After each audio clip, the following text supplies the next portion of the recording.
destino delas, para que desse a parte delas na herança. E eu falo que ela primeiro teve confiança.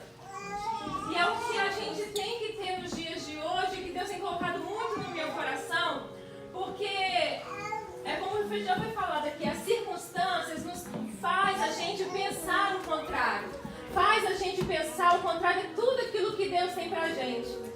A gente tende, porque aquilo que a gente acreditar naquilo que os nossos olhos veem. A gente acredita, a gente confia naquilo que os olhos veem. Mas a gente esquece que fé é crer, é acreditar naquilo que em algo que a gente não vê, que a gente não pode tocar, que a gente não pode sentir, que a gente não pode ver. Aleluia! Então, Macla, ela foi com o coração cheio de confiança, crendo que não Moisés ia resolver o caso dela, mas crendo no nosso Deus, que tem todo o poder, no nosso Deus que é justo, no nosso Deus que é fiel. Ela foi com toda a confiança, crendo que Deus ia resolver o problema dela. Ela não foi crendo em homens, porque eu falo que assim, homens nos decepciona.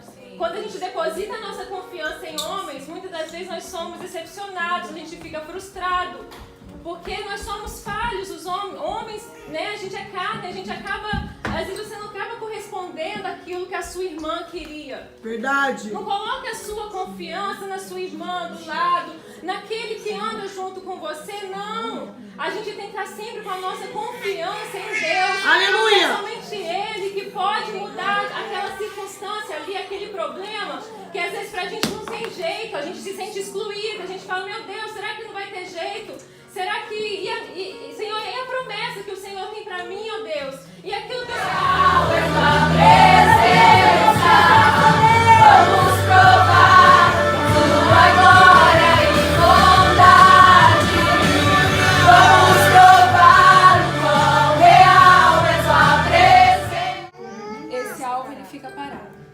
Esse se movimenta. Esse fica parado. Glória a Deus. Esse se movimenta. Esse tá parado. Se vocês estivessem numa competição de tiro ao alvo e vocês tivessem que escolher um dos dois para atirar, qual vocês acham que seria o mais fácil de acertar? Exatamente. Oh, Deus, maravilhoso. Ô, glória! E eu venho trazer para vocês nessa noite o significado de Noa. E a princípio, quando eu descobri que Noa significava movimento, eu pensei, movimento é uma coisa muito simples. O que tem para desbravar em torno de movimento? E imediatamente, quando eu tive esse pensamento tão simplista, Deus me levou anos atrás, na empresa onde eu trabalhava antes de vir para cá. E eu estava numa reunião com um gerente, conversando sobre carreira, conversando sobre objetivos para o futuro. E ele disse para mim, ele falou, Jéssica, guarda uma coisa. O alvo parado, ele é vulnerável. Mas aquele alvo que está sempre se movimentando, ele é mais difícil de ser acertado. Verdade. E por isso ele alcança seu objetivo. Porque nada o faz parar. Ele não é alvejado. É verdade. E Deus me fez recordar, foi um conselho, uma recomendação de alguém que é uma pessoa que não é cristã e foi num contexto de carreira. E Deus me fez recordar daquilo e pensar na nossa carreira com Cristo. E pensar sobre Noa. E foi tão lindo, porque Deus ele faz tudo, como a Dani disse, vai confirmando. E se nós olharmos para a palavra do Senhor e olharmos para a situação dessas irmãs, das filhas de Zelofeade, elas estavam... Com certeza, ele vai lembrar de nós, ele vai fazer Creio, algo. aleluia. Ele vai dar um jeito. E o que Deus... E quando elas foram ali atrás de Moisés falou, olha, realmente faz sentido, vou consultar Deus e ver o que Deus fala. E Deus pegou na lei dele. Essa foi a única vez que eu conheço, não me lembro de outra, que Deus, no meio daquela lei ali, ele colocou assim, um artigo. Aleluia! Ele abriu um artigo no meio da lei. Salvo que nessa condição, se houver somente filhas. Então Deus ali, ele mudou a lei. Meu Deus do céu. Ele mudou uma lei que já era determinada. Meu Deus. Né? Elas foram em busca de algo com confiança no Deus que elas já sabiam. que era um Deus misericordioso, e elas conseguiram alcançar por causa da fidelidade delas, e por causa dessa fidelidade delas, as gerações futuras também foram abençoadas, né? Elas fizeram ali coisas que, no contexto histórico, mulher jamais poderia falar. Verdade. Elas poderiam, porque era só o homem que falava. Era só o homem que falava. Mulher não tinha voz. Mas elas foram lá assim, falaram, vamos embora. Vamos imaginar elas ciclo de mão dada, né? Na frente de Moisés ali, todo mundo olhando, né? Que essas doidas. Essas loucas. Essas mulheres não falam. Por que essas mulheres estão falando? Porque a mulher era totalmente submissa, ela totalmente calada, mas elas foram ali e foi uma coisa de admiração, criou no meio da congregação toda, que ficaram aqueles oh! Sabe aquele coral de oh? Mas elas foram, com a fidelidade delas, elas não mudaram o alvo, elas pediram, elas fizeram sua petição e ali foram atendidas e tiveram vitórias não só para elas, porque elas também sabiam, porque no futuro haveria outras famílias assim, que não teriam filhos homens, que teriam somente filhas mulheres. E elas não eram casadas, né? Elas todas eram solteiras na época. Elas casaram mais na frente e casaram com pessoas. Elas eram tão fiéis que elas se casaram com pessoas da tribo delas, que era da própria tribo de Manassés. Amém, irmã? Faça a glória a Deus. Glória. Né? Eu tô disposta a casar com essa pessoa, com essa missão. Então, o que é submissão? Nós mulheres vamos casar com a missão do nosso marido, né? Pela palavra de Deus diz que nós devemos ser submissa.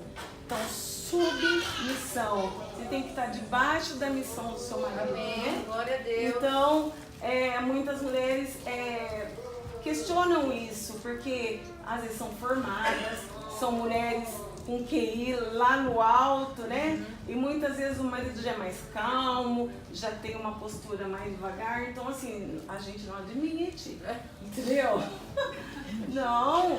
Como que eu vou ser submissa a uma pessoa que está, né, na nossa cabeça lenta, sem atitude? Mas não é o que a palavra de Deus diz. Nós devemos agir conforme a palavra de Deus diz que nós devemos agir, né? Então, eu admiro muito minha nora por esse fato. Ela tinha tudo para ter uma outra postura, porque meu filho sempre foi muito calmo, né? Muito assim na dele. E Deus deu uma sabedoria tão grande para ela, dessa questão da obediência, da submissão, saber o lugar dela como mulher, né? E principalmente como esposa de pastor. Então, eu admiro demais. Ela fala que muitas vezes eu ajudo, mas na verdade é ela quem me ajuda, puxa a orelha. Então, assim, a gente tem que estar sempre pronto, né? A ouvir a palavra do Senhor, porque às vezes Deus fala através até de uma criança. É verdade. Gente, eu tava na rodoviária ali em Campinas, na frente. Você tem 1000 motivos pra seguir em frente. Quem vier te ofender, por Deus. E derramou sobre Jesus. Um dos homens disseram: ei, pera lá, você podia muito bem ter vendido isso e dado para os pobres. Mas só que Jesus disse assim: ei, pera lá, esses pobres e mendigos vão estar sempre. Ele não. Hoje Glória! eu vim na sua casa, hoje eu vim bater no coração dela. Aleluia! Na porta do coração dela. Senhor, está difícil? Senhor, não está fácil? Gente, hoje nós vimos na casa da minha irmã Karine. Só que outro dia, eu tenho certezas. Pensa só, eu lembro quando mudou, eu estava sentada onde essa irmã Cristina está sentada. E eu olhei tudo e falei assim, meu Deus, aí depois voltei aqui. A Karine sabe, houve outras pessoas, tanto que ela disse assim pra mim: Sandra, você lembra a última palavra quando você saiu da minha casa que você falou pra mim? Eu não lembrava o que eu tinha dito, na verdade. Eu não lembrava o que eu tinha dito. Mas eu queria que aquilo ali se acabasse naquele momento. Deus. Mas eu sei, e eu ainda falava assim: Senhor, isso vai mudar. Mesmo que demore, eu sei que isso vai mudar. Eu sei que ela não sabe, mas eu pedi pessoas para que me ajudassem em oração. Porque eu queria, e eu sei o potencial que Deus tem na vida dela, dentro da casa dela, dentro da família dela, ela foi chamada, ela foi escolhida. E o Senhor determinou nesse dia, quando a irmã Daniela me deu essa palavra, eu liguei para ela, eu já estava dormindo. Eu liguei para ela no outro dia e falei assim, aqui, me mandaram um text message aqui, ó, falando que a tal de Tícia tinha que falar que eu fosse escolhida, tinha que falar as irmãs. Eu falei, aí ela dando uma ria, Sandra, é você mesmo. Ela vai passar um papelzinho e vocês, cada um de vocês, olha, vai passando para outra e medita, sabe? Se essas circunstâncias estão fazendo você parar, se essas circunstâncias não estão deixando você caminhar, não para, sabe por quê? Porque Tícia... Antes de ler, a corça. Vocês sabem o que é a corça? Todos sabem? Corça é um animal. Muitos falam, assim como a corça anseia, Senhor, eu quero ser também. A corça é a fêmea do veado. Só para vocês saberem, quem não sabia. Olha só, quando ela fica sem água, sua pele exala odor. Esse odor atrai os predadores. E então ela busca água desesperadamente, pois depende daquilo. Assim somos nós, como dizem Salmos.